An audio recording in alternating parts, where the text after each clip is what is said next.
my generation, our problem was hubris. I'm a genius. My idea is amazing. Elon needs to hear about this. Like, call Jeff Bezos, get him on the phone.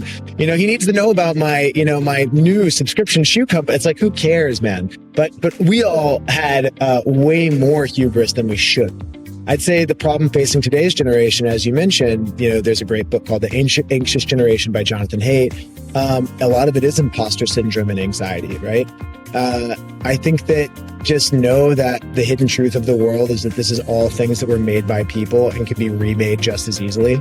And there are the 0.01% of exceptional freak show geniuses. Like, I'm sure 5 of my brains fit in George Church's brain or Elon's brain or Peter Thiel's or whatever, right? But the vast majority of people who have built all the things that you touch and use are a couple of IQ points away from you. It's not like they're or the same. And plenty of people who are not, brainiacs have been the ones that have executed and operated and made these things truly happen all around the world. Welcome to the Going Big podcast. I'm your host, Kevin Gentry, and this is the place where we celebrate bold moves and big ideas. Each week, I sit down with inspiring leaders, entrepreneurs, and change makers who are making a significant impact in their careers and in their communities.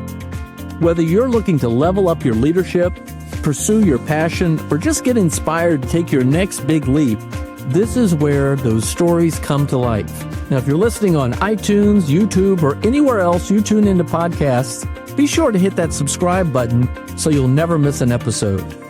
Now, let's dive in to what it means to truly go big. Well, ladies and gentlemen, welcome. I am really pleased to have Jeff Rosenthal as my guest today on the Going Big podcast because he really exemplifies going big. And you'll see that very quickly in this conversation. Jeff Rosenthal, together with 3 others in 2008, with no event experience, took on building a global events company that has become renowned for its breadth and magnitude. It's called Summit. You may be familiar with it. It is a community where people exchange, big thinkers, creators come together, exchange ideas and insights about the world and the future. It's amazing. So that in and of itself is significant. Then he and his buddies wrote this phenomenal book, Make No Small Plans, which in and of itself has become really a guidebook for people who are looking for visionary approaches to tackling new innovations. It's been a big inspiration for me personally, has been for the Going Big podcast and for my company, 10X Strategies. That's why I've wanted to have Jeff on this episode for a while. And then after having done this, Jeff, with his friends, bought and built Powder Mountain, which is the biggest ski community in the United States, but it's more than just a mountain. It also is a community of people coming together to learn and discuss and think about problems in a different way, really building community. That's something we want to talk about. And now recently, he just started an investment firm, CIV. It's his newest venture, which is focused on investing at the intersection of technology and critical industries. We've got a lot to talk about. Jeff, I'm really pleased to have you here. But first, out of the blocks, what made you all decide to call this book Make No Small Plans? And what does that title mean to you personally? Yeah. Wonderful. Kevin, thank you for having me on the podcast. Great to see you. Make No Small Plans is actually a misquote of the wonderful Daniel Burnham quote, Make No Little Plans. And what's great about misquoting people is then you are the original. And so Make No Small Plans, the first time we used that line was the first time we chartered an ocean liner back in 2011 for one of the events we hosted called Summit at Sea. We always would be like, okay, what's a big enough idea to actually excite people who are much more senior, experienced, successful, and interesting than us? And we'd say like, let's rent out the JW Marriott. No, that's not worth it. Like, everybody's busy until they're dead, particularly at a certain level. And we would go through this process of like, what's crazy enough, but actually achievable. And so we were like, could you charter an ocean liner? I think we were 25 years old, maybe 26. And when everyone showed up in Miami for that event, and you were on the highway going out to the to where all the boats were, we had unfurled this giant, I think it was 100 by 100 foot flag basically that said "Make no small plans" on the side of the boat. And for us, I just always felt like, you live one time. You want to get the best people around you. You have to be focused on things where your reach exceeds your grasp. Like otherwise, it's just not going to create the excitement and the enthusiasm that's required to recruit, a community around you to do things that haven't been done before. Well, thanks for the reference to Daniel Burnham. That quote has always been an inspiration to me. As folks know, he was the tremendous architect of the 19th century, really, with rebuilding the city of Chicago. But that quote, "Make no little plans, they have no ability to stir men's souls and otherwise will fail," or something along those lines. It's there on a plaque if you walk into Union Station in Washington, D.C. So it's great that you captured the essence of that. And there's so much, again, to talk about this. Jeff, you and I met a couple of years ago, different conferences. I remember conversations with you, and I didn't even know really what you were doing until after one of those conversations, I stumbled upon the book. And it was the title that caught my attention. And I started looking through it and saw that you were one of the co-authors, which obviously caught my attention all the more. So I gotta say that the idea of stepping out boldly beyond your wildest dreams has a tremendous ability to capture people's imagination, but it's risky, and most people are unwilling to take those risks. And you all went big so early on. If you could walk us through a little bit about how this came together. My understanding is you were a college student in Washington, D.C. You were known for being able to put together some parties on campus, but you were a key contributor in this group, the four of you all, to go big. Just tell us a little bit about the early days. Yeah, absolutely. So in college, I played soccer at American University. I threw parties. I worked in Congress. I worked for the Rules Committee. I was professional staff and floor staff for the Rules Committee in the House of Representatives. I had little clothing companies and startups, and I was just an entrepreneur before I really even knew what the word meant, honestly. My partner in my party business was a guy named Brett Leaf, who went to GW, and he and I, along with our other co-founders, started Summit together. After school, I'd moved to New York, had a couple of jobs, started a business, and that business started to scale. And when you're 22, 23, and things start going well, everything falls apart because you have no experience, you don't know what you're doing. And I was like, man, we were all like, we really need to build a peer group. And so, we cold called and Facebook messaged different entrepreneurs that we had read about. We got 19 people to go skiing with us in Park City, Utah in 2008. Sam Altman was on that first trip, the founders of College Humor, founders of Thrillist, a couple of other really amazing people. 6 months later, we threw our second event in Mexico, and it had the founders of Facebook and YouTube and Uber before Uber, but also Change.org and Donors Choose and Charity Water. And so those first two events, we literally put on our credit cards. And our third event was at the White House a month after the Obama administration took office. So we went from this little tiny nugget of an idea to, hosting events on behalf of the administration in like 300 days. And so it was a very exponential curve.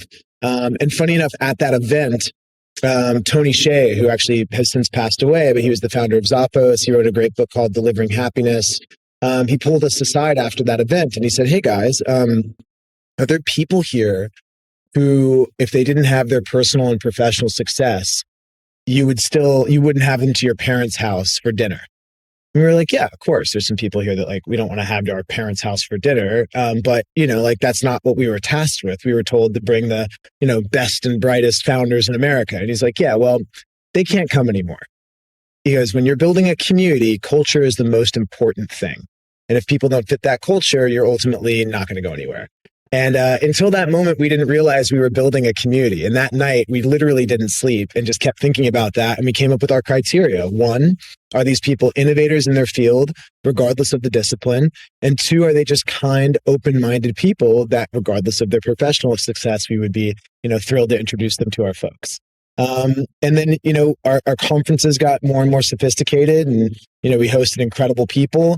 We started chartering ocean liners. We started bringing in music and art and food. And now that's pretty, standard. I think at the time it hadn't really been done before, leading to in 2013 at 28 years old, buying the largest ski resort in the United States, very much inspired by this idea of, having foundation, having roots, having a physical home, for this idea or this community that otherwise would be ephemeral. Well, okay. So I think this begs a number of questions, because people who are listening, it's like, hey, wait, that is a lot of stuff that happened very quickly. And so how do you go from your early 20s just having this kind of concept, but you truly want to go big? Because you'll even if you just had 19 people at the first meeting, you had some real players, and maybe they weren't as big of players then as they are now, but they certainly were on a track. I mean, how did just some of this happen initially conceptually? Did you say, hey, look, we want to go big? And I do want to come back to the question about building a community through having the right culture. But before we get there, did you initially say, let's go big? How do you even begin to establish that vision? Well, I don't think we didn't have a strategy. This was, we would say, gardening, not architecture. It wasn't as though we had a strategic plan that we executed on against that ultimately led to us buying Powder Mountain. This was very much like we would reevaluate what we should do next after every event that we would host. It was a revolution, not an evolution. It changed the trajectory almost completely based on the people who we got to come to these experiences and the quality of experience that they had. And that would lead to their willingness to build and partner with us on a go-forward basis.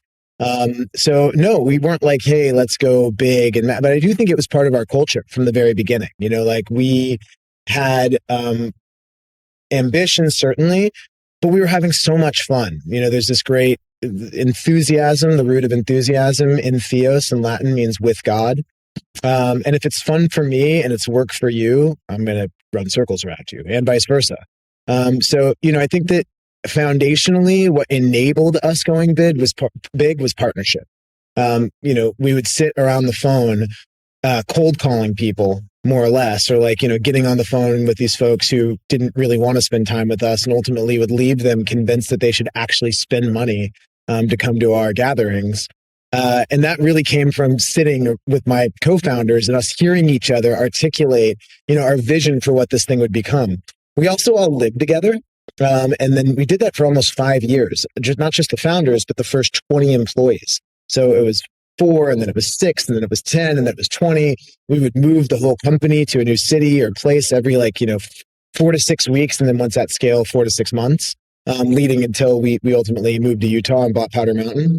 But that meant that at lunch we were ideating, at the gym we were talking about things that we might be able to do. It was just this constant creative process. And so I think that was the conditions that led to us having the ability to shoot for the stars. And when you do that, you ultimately land on the moon. You might not achieve all the crazy things that you're attempting, but you're certainly going to get somewhere special. All right. Well, 2 questions related to that. Talk a little bit more about partnership. There were 4 of you. Partnership is often defined in this way about shared values and shared objectives. But what was necessary in terms of synergy or common principles or foundation in order for you all to work together so productively? I think first and foremost is character and integrity. Friendship is fragile. And in my opinion, along with family, the most special thing that you're going to experience in life, right? There's 9 billion people on the planet. There's, if you're lucky, a few that deeply care about you. And, I think that foundationally, if you do not share character and integrity and your values with the people you're building with, you are doomed. Every single time I've ever worked with anybody in my career where I've been like, well, I don't know that I align on these things, but think about all the value they'll create for us. It never works out. That's the first and most important thing. There's no greater building block than trust. This is, built in drops and lost in buckets. And so, I was very lucky to get to partner with guys that, I was very aligned with. In terms of vision, it's interesting. Like I think now I'm 40, I've been in business for 20 years. We'll run a process with stakeholders where we'll say, okay, what is your vision? Not the company vision, your vision for what we're going to do. And then we'll go to the next person and say, all right, great. What's your vision? And then how do we align those different perspectives and overlay them so we ultimately are all very clear on where we're going as a team? I think that we had the luxury of doing that just in dialogue. And because we were so young, we were 23 when we started this, we were just sharpening each other like swords. Like I needed my partners to evolve to a greater place today than they were at yesterday. Like if you were only as good as you were yesterday, that's not good enough. And so all of us held each other to a really high standard. I grew up playing team sports and, was a competitive athlete growing up. And I think that gave me this, addiction to championship ball clubs. Like I don't know of a better feeling than like that feeling of coming together with a group of people and achieving something that was once beyond your reach. And so there was always a culture of exceptionalism, and an expectation of performance. And so while we were all friends, and we all worked together, people say don't work with your friends. I've only worked with my friends, but there is, a responsibility that you take in those situations to deliver and to step up and to be there. Certainly there'll be times where, you're not at your best or that you need a break. And that's where it's, imperative that you have partners that can carry that weight on your behalf and vice versa when they can't, perform. But yeah, those were, I think, many of the things that really enabled us early on. Wow. What was that line again? Reputation is gained in drops and lost in buckets? Yeah. You build it in drops and you lose it in buckets. Wow. Well said. All right. Well, related to that, several episodes ago of the Going Big podcast, I had Will Guidara, who had the vision for building 11 Madison Park into the greatest restaurant in the world, this concept of unreasonable hospitality. And he often goes back to a quote from his father that said, if you knew you couldn't fail, what would you do? How bound were you all by any concept of risk or failure, or were you at a state? I mean, yes, you put everything on your credit card. I mean, but tell us a little bit more about the sort of risk-taking attitude. Our reaction to imposter syndrome was to mess with people. And so instead of being like, oh man, I don't know if I can be in this room. Everybody's so successful. They're so talented. Like, how do I deserve to be here? They're going to know that I'm, a novice, and that sort of thought pattern, which can be really crippling, right? It makes it very, very difficult. Our motion when we would feel that was to just literally mess with those people. And so we would just talk shit and they would have fun.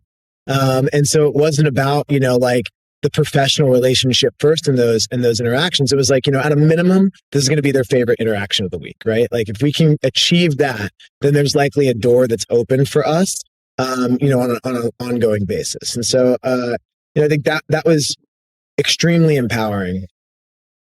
Wow. In terms of like, if you knew you couldn't fail, like we didn't think about failure at all. We didn't have anything. Why would we care? Like we had no reputation. We had no money. We had thrown a couple of cool events. Who cares? Like let's try. And in the worst case, it's not like the people that love us would love us any more or less based on the success or failure of our venture. And I think that, that enabled us to really go for it. Like, none of us come from like mega wealthy families or anything, but we certainly did grow up, solidly middle class and have loving parents. And, that puts us damn near the end zone in the scale of life, right? And so I think we really did feel like we had the capacity to do something great, which is totally unmoored from reality. Like none of us were Target students, none of us went to Ivy League schools, none of us were recruited to Goldman Sachs. Like we were pretty non-target guys, and yet we unreasonably thought that we too could build something special. I think that there's a way to perceive failure that's more productive, which is just, it's all a learning opportunity. It's all, on the path to getting where you want to go. If you are doing something new, you're definitely wrong. The question is just how far are you from the right answer, right? So accepting that is key. There's a great, book that the kind of like the the graphic novel version of the samurai philosophy. It's called the Hagakure. It's this amazing. I love this book, but one of the things that they talk about is being a samurai. It means that you're always in shame. You're always in shame because you're always trying to improve beyond the point that you're at today, and therefore you are in a constant state of failure. So I think that from very early age was our perspective, and allowed us to go for it. All right. Well, just to give us some perspective, in those early days of Summit, was there a particularly scary moment when you were like, oh my gosh, what have we gotten ourselves into? Or is this going to work or what? It started working almost immediately. So there was never like, is this going to work? Like, it was the right idea for the right time. Like, these worlds were all wildly disconnected. Nobody's businesses were really relevant to each other's, right? And so today that's completely shifted and everything really is connected. But you rewind the clock 20 years, it was a very different business ecosystem. So I think it was the right idea at the right time. The momentum was always there. We would call it, Kevin, Final Fridays. Have you ever heard the term Final Fridays?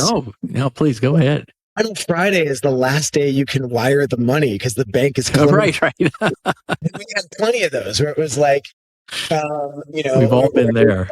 We were like, man, okay, we got a week and a half to figure this out. When we chartered the first ocean liner, we didn't have the cash. They let us do it in payments and we didn't have to show proof of funds. So like we could have lost the sailing after taking in millions of dollars. Like I wouldn't suggest it. Or when we bought Powder Mountain, in the time between locking up the exclusive right to buy it and hosting people and raising the capital and buying the mountain, we built a $3 million lodge on top of the mountain to drive to that final amount that we needed. I think we were like 20 million short.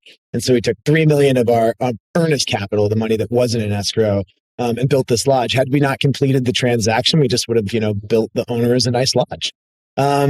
So clearly we have a very, very high degree of risk tolerance, or at least used to. And I think that, I don't want to name the partner by name, but I have one co-founder who would be like, dude, if we don't get the money in a week and a half, we're out of business. So you'd be like, a week and a half? It's not even a problem. Call me next Wednesday. I'm going to play tennis. You're like, all right, dude. So, we certainly, touched the sun a couple of times. Well, I got to tell you, I think I've shared with you that the book came at a critical time for me. I was thinking of starting a new business. I had too much apprehension about it. And it really gave me the encouragement to go. And I think I shared with you a friend of mine from Santiago, Chile. He and I have been working on different efforts in Latin America for a long time. And we had this idea about bringing together in communities some people who were very concerned about human freedom together in one spot. We picked Lima, Peru, and we just said, let's just do it. And let's just do it in a few months.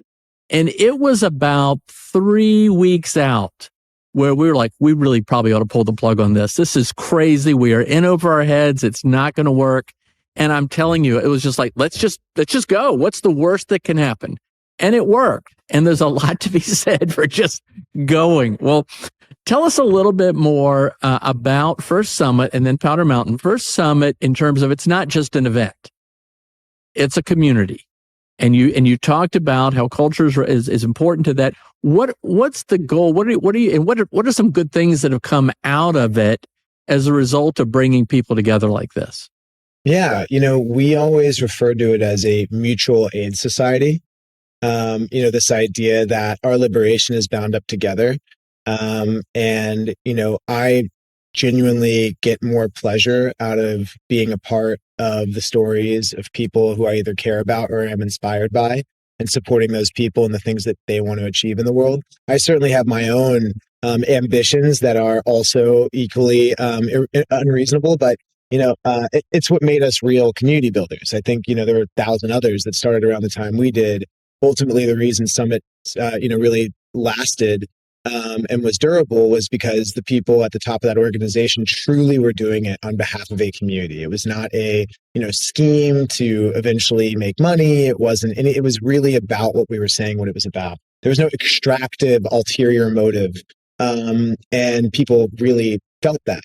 It also leads me to not really wanting to give you the examples of all the things that came out of it. There's 30,000 members around the world, every generational founder, creative, policy leader, you name it. There's amazing things that came from this community. Those are their stories. They're really not my stories. And that's another thing that I was always pretty allergic to. And every journalist would ask the same thing, be like, okay, well, tell us about, the outcomes, like who partnered with who and, what happened here. It's like, you know what, that's really their business. That's not our business. Like we shouldn't claim those successes because frankly, like an introduction, a connection, that's 0.01% of what it takes to build anything. And then it's a decade or more of, a lot of people's life's purpose and work and just, the amount of time and effort and energy. And so I'm very apprehensive to really like claim those successes as our own. What I will say is that there's, billions and billions of dollars of companies that were formed and impact areas that were underwritten and marriages and children and, all of these really amazing and wonderful outcomes that came from Summit. But I think that foundationally, that idea of a mutual aid society is not for everybody. There were moments where Summit got cool and people were like, oh, yeah, that's me. That's what I want to go and be a part of. And when they got there, they didn't really feel comfortable in that kind of an environment, right? It's very much self-selecting. And, for those that love it and enjoy it, there's really still nothing else like it. All right. So Powder Mountain, how did that come about as an idea? I mean, were you just sitting around like, hey, let's just go buy a ski resort? And again, it's just like Summit is not an event. Yeah. Powder Mountain is not just a ski resort. What were you trying? What have you tried to achieve there?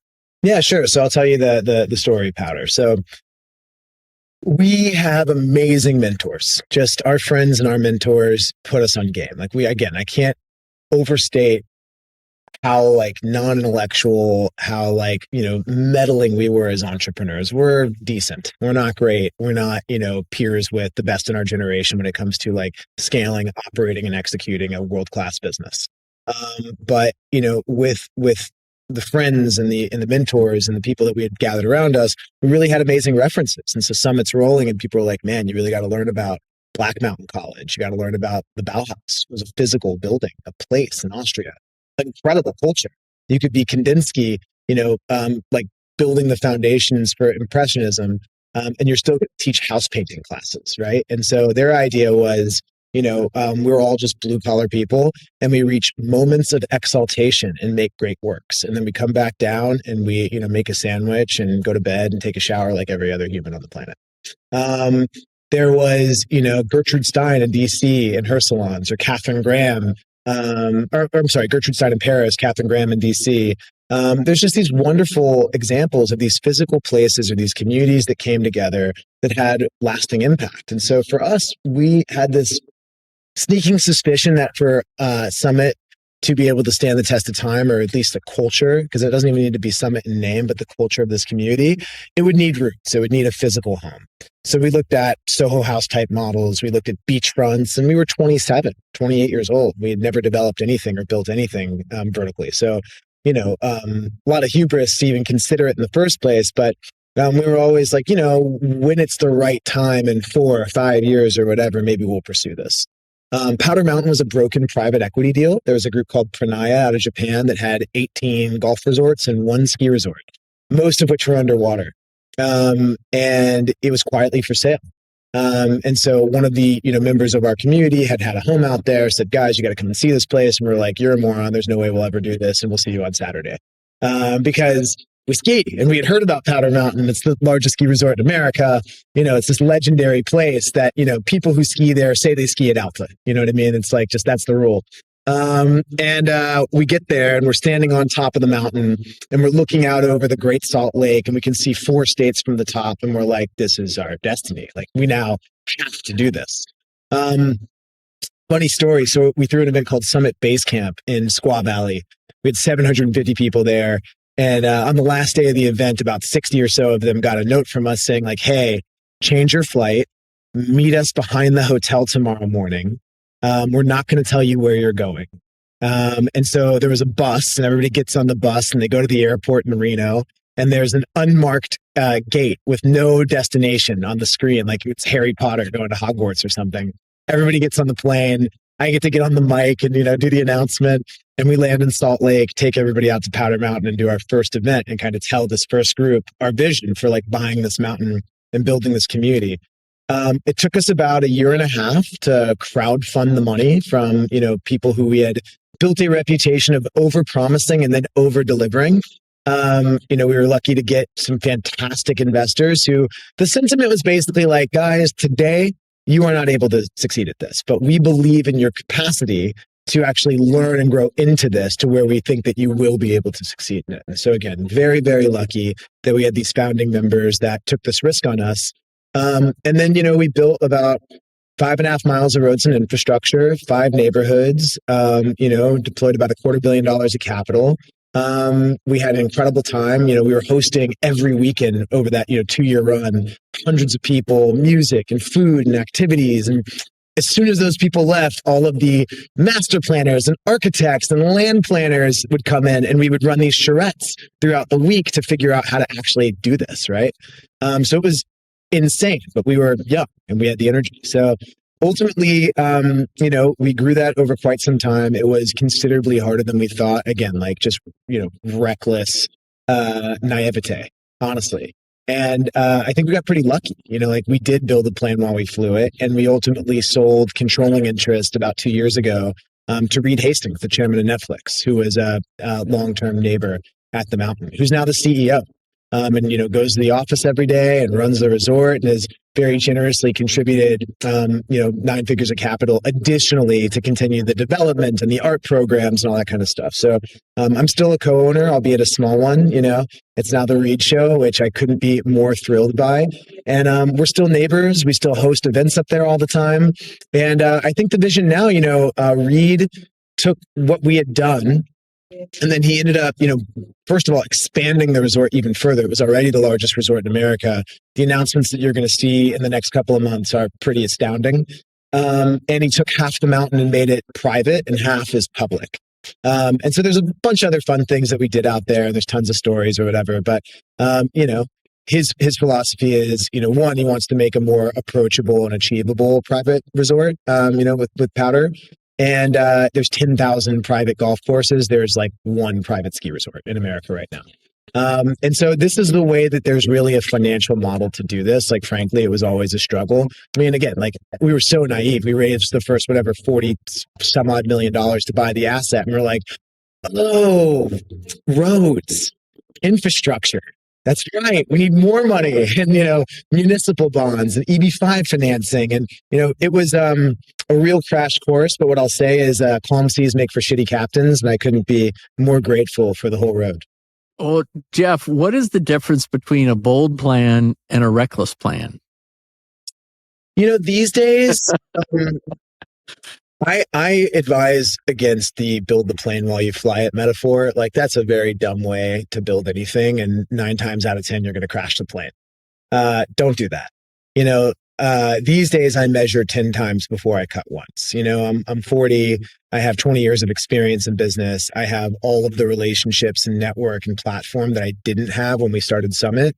So the idea that you would just use, endless, boundless energy to, pave over your mistakes, can't do that at 40. It's just not going to work. And once you start playing, at a higher, say, risk reward level, you don't get the same sort of leeway. Like today, if we raised our first fund with our investment firm, CIV, it's a $210 million fund. If I deploy it recklessly, first of all, I'm, absolutely betraying the trust that my investors have put in me. But also, if I blow it, there is no fun too. Like, I need to go into a new business. So yeah, my advice would be, foundationally, if you have a big idea, you have a bold vision, stabilize that idea. Really talk to as many people as you can who will beat up your idea and tell you all the ways in which you're wrong. Sometimes they're right and sometimes they're wrong. If they're a category expert and you want to do something innovative, they're going to be biased to things not changing and not working, right? They don't, that tends to be the case also in big institutions, as opposed to, your rebel alliance. So, when we started CIV, just to put it in perspective, the first thing we did is met a dozen law firms, which seems counterintuitive, right? It's like, what do you mean meet a dozen law firms? It's like, well, They all work with all the other kinds of companies that look and smell and act a lot like we will.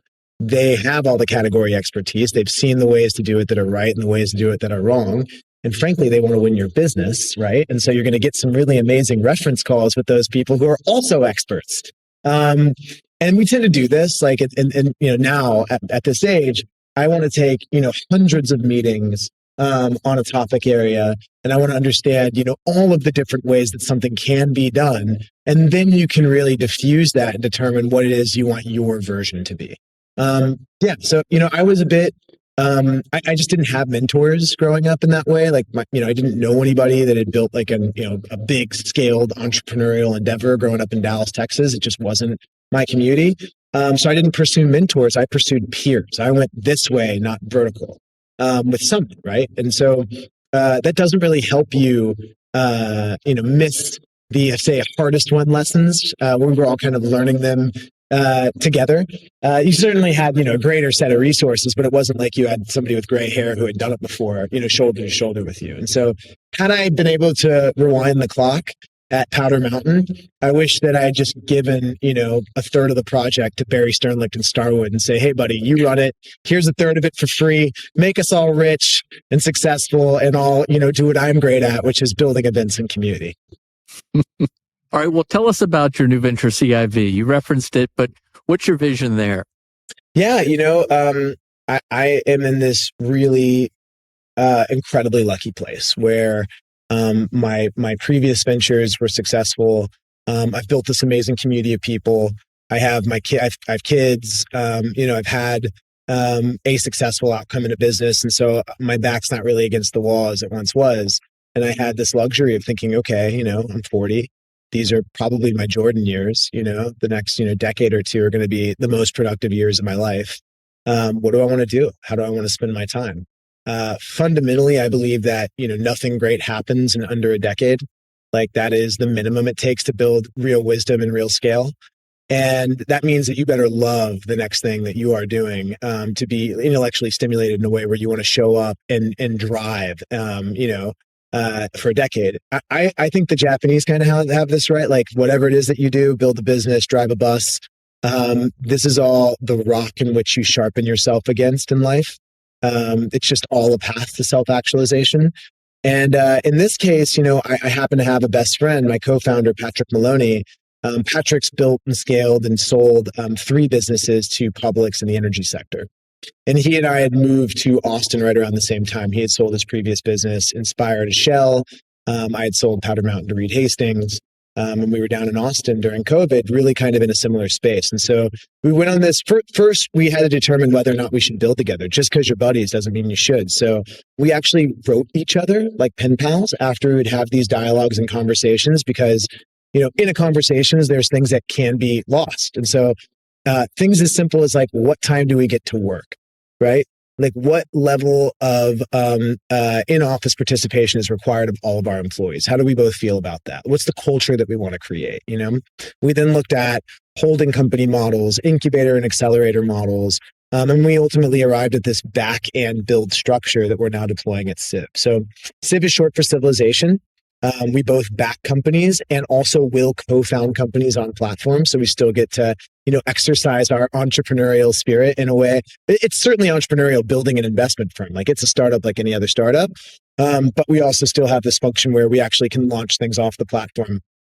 In terms of the why, I think that this is a very, very unique time in history. You have this inflecting energy demand driven by compute and reshoring.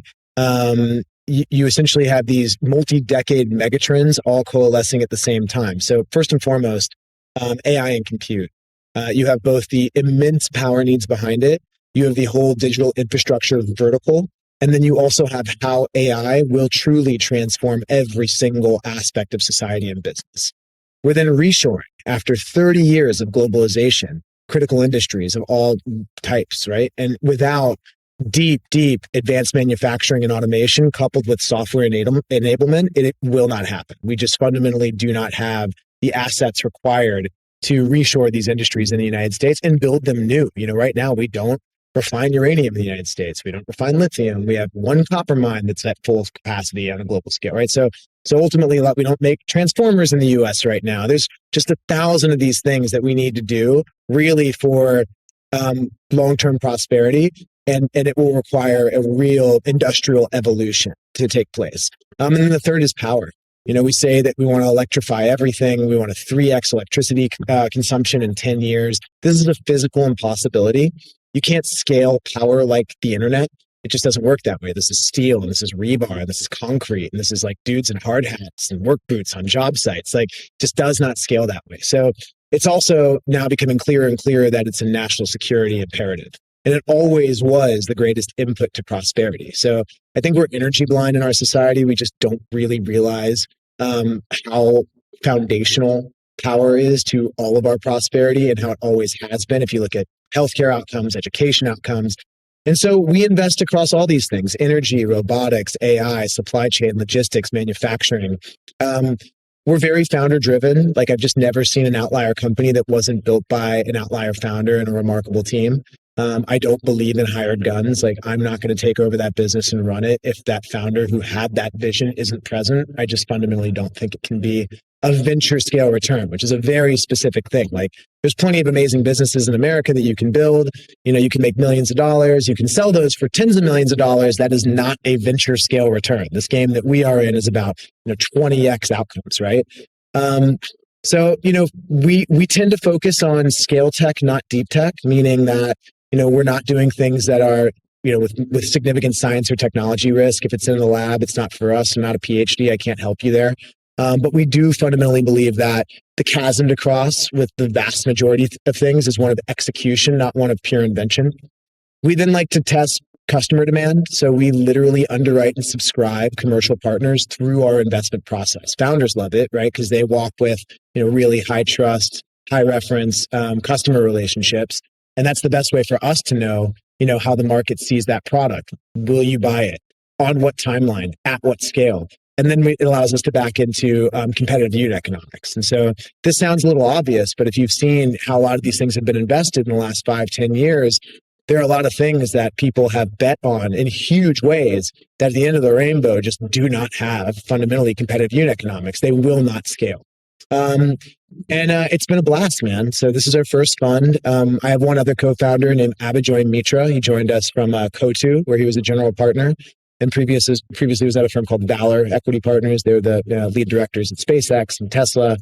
And we've been building an incredible team here in Venice, California. We actually bought 901 Abbott Kinney, which is the former Charles and Ray Eames office, where we've been building like a little innovation campus.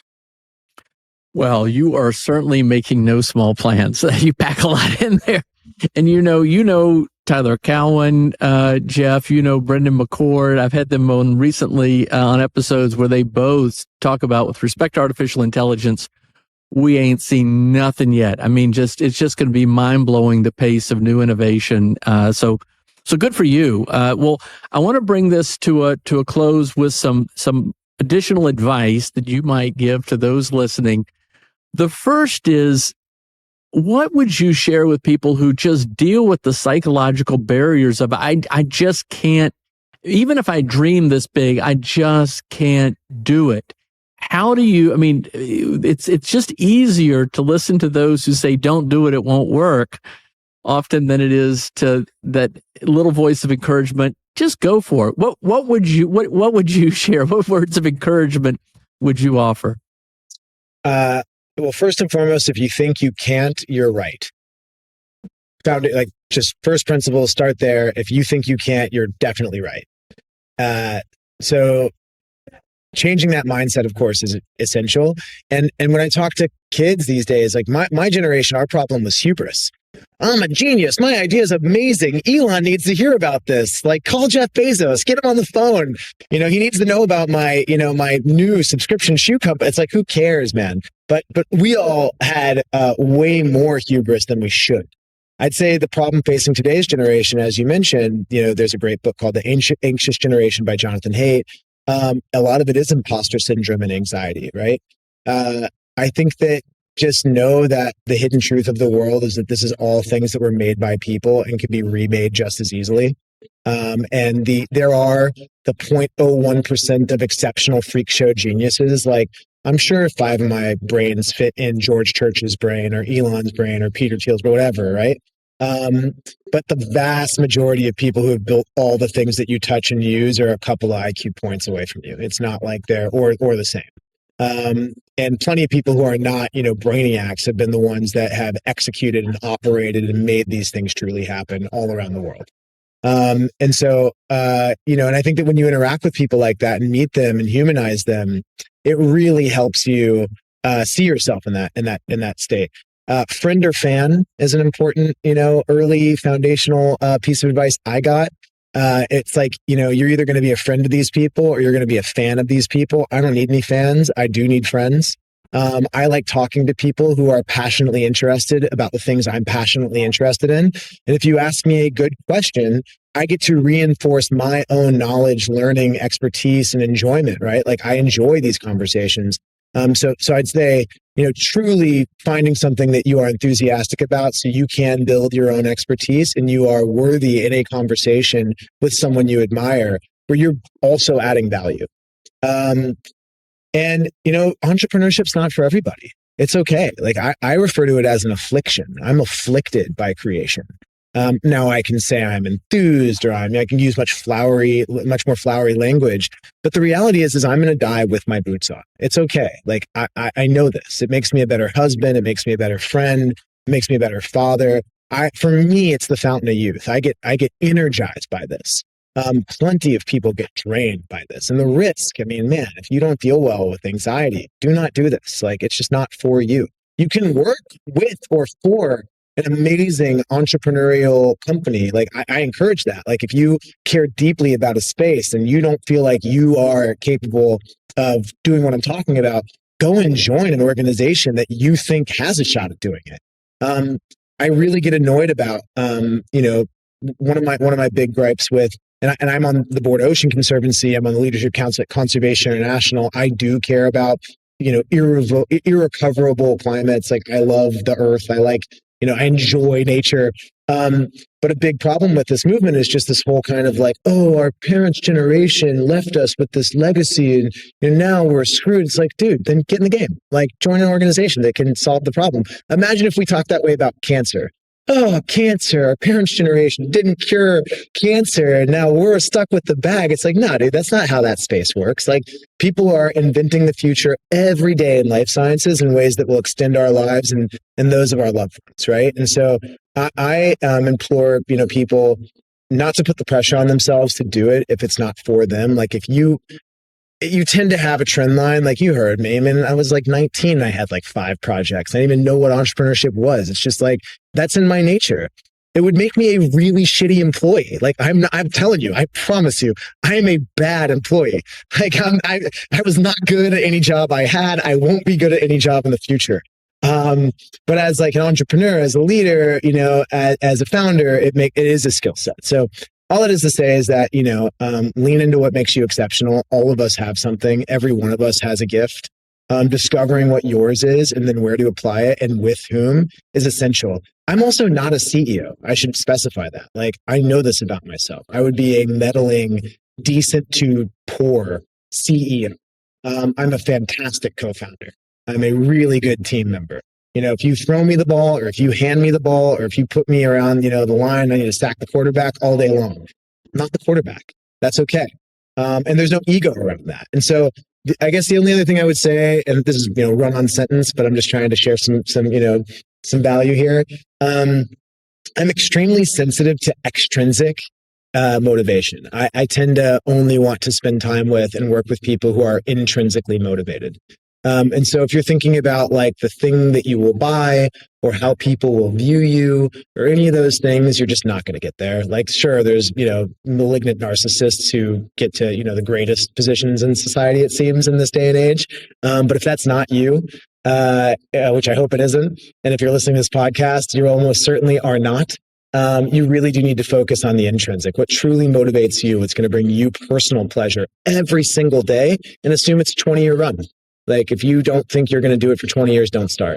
And if you do, if you believe it, then who cares what happens on a day-to-day basis? Like, you're going to, the search is in progress. You're going to find it. Awesome. Jeff, I've always enjoyed conversations with you over the years. You have this intellectual curiosity, you have this enthusiasm. It's infectious. Good for you. All right. So here's a last two wrap up questions. I always ask this. You're still a young man, but thinking about a younger version of yourself, maybe that 19-year-old, 20-year-old, what now, knowing what you now know, what advice would you give to that younger version of yourself that you might have done any differently? Well, yeah, I think economically, I wish I bet more on all my friends. Like the people that inspired me the most generationally ultimately went on and built some pretty incredible things. And if I could rewind the clock, like I've been investing for a very long time, and I, definitely had some of those opportunities early. In some cases I did, and I wish I doubled and tripled and quadrupled down. But bet on your friends. And I wouldn't really change a thing, man. I mean, I don't know what kind of advice me today. I mean, you got to remember, like at 19, I was still like a jock. I was still, a hustler. I was still, motivated by all the things that like a college kid are motivated by. And to say like, hey, dude, you need to prioritize these things versus those, like I wouldn't have been able to hear it. I'd have been great. I need to learn that through experience. So at 19, I mean, man, just do your best, forget the rest, never surrender forever. I don't know. Well, you may have summed it up, and you've given a lot of great advice, but just the parting words for anybody listening who knows the value of casting a big, bold vision, and they're hearing from example, and they're energized and they're inspired.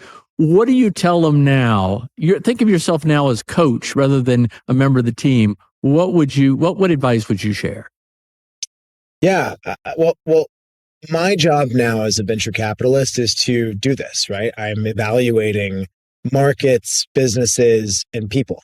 I'm determining whether or not I believe that there is a real scale to this business or this platform. Like, can this truly be world changing, right?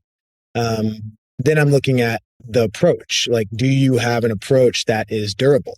Like, can you build and scale a business in this space that is, capturing value and creating value? And then I'd say the most important piece is the people. And is this somebody that I believe is a true outlier founder, a 0.1% founder? That means 1 in 1,000.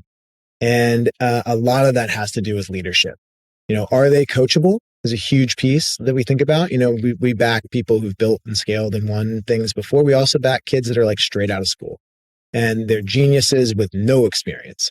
And the question is, okay, are they coachable? Like, can we work with them? Are they, and not just us, but anybody, like, do they think they already have the answer to everything? Or are they going to be like voraciously pulling in wisdom omnidirectionally for the rest of their lives? People who are, idea generators, it tends to never stop, right? Like if it's somebody who's like, this person could be really good, but they don't really have an idea yet. It's like that tends to not really work. Like, they have ideas all the time. The question is like, which one to pick, right? And how to refine it and how to make it better, how to stabilize the idea. And then I think the piece that is often overlooked is leadership. Like, can you recruit and lead and inspire a world-class team? It's incredible. When you see somebody who's like 23 or 26 and it's like, whoa, how did you get like all these rock stars to like leave what they were doing or choose this path to go to work with you versus something more established? Like, that's a real signal. And so I would reflect on, like, do I have those things? Like, am I building into a space that is truly, worthy of my time and other people's time? Or is it also rare? Like, I have plenty of friends that are like, deal brokers and they're going to make a lot more money than me. I have no interest. Like, I just don't have any interest in just making money off of like, putting cash and investment together. It's just not that inspiring or interesting. Like, is my approach informed by all of the ways that this was done before? Like the great virtuoso pianists, they didn't just like start, playing jazz. They first learned everything foundationally to truly be masters. And then they started to innovate on top of that platform of what came before them, right? And so I think that a lot of times people take shortcuts and that never works out. Like every time you take a shortcut, you pay for it in the long term. The other example I give is like, what sport do you like, Kevin? What's your favorite sport? Oh gosh, I'd say baseball. Okay. Congratulations, Kevin. You're starting as pitcher, Game 6, World Series. Need you to be at the stadium at 7 p.m. It will be the worst day of your life, right? Like, Yes. you are not prepared for that. Yes. And so don't take shortcuts. And then the last is like really reflect on, am I a leader? Like, do I have those qualities where I feel like I could recruit and grow a true team and a culture and a community around this idea? And if I'm not, I either go and work with somebody who has those qualities, or I recruit that person as the co-founder to build this with me. Lots of great advice. Lots of great insights. Those of you who are listening today, check out Summit, check out Powder Mountain, check out CIV, check out Jeff Rosenthal, and definitely get your hands on Make No Small Plans. If these ideas at all intrigue you, you're going to be motivated further by reading it. You're going to get all kinds of ideas. I took notes, and it was incredibly formative for me. Jeff, I'm grateful to you and your co-founders for giving me the ideas and inspirations to launch my business and even to launch the Going Big podcast, which I attribute its name to you and the book. So thank you very much. And by the way, for the past several weeks, it's been #1 on iTunes in the nonprofit category because I wanted to think big from the outset. So thank you very, very much.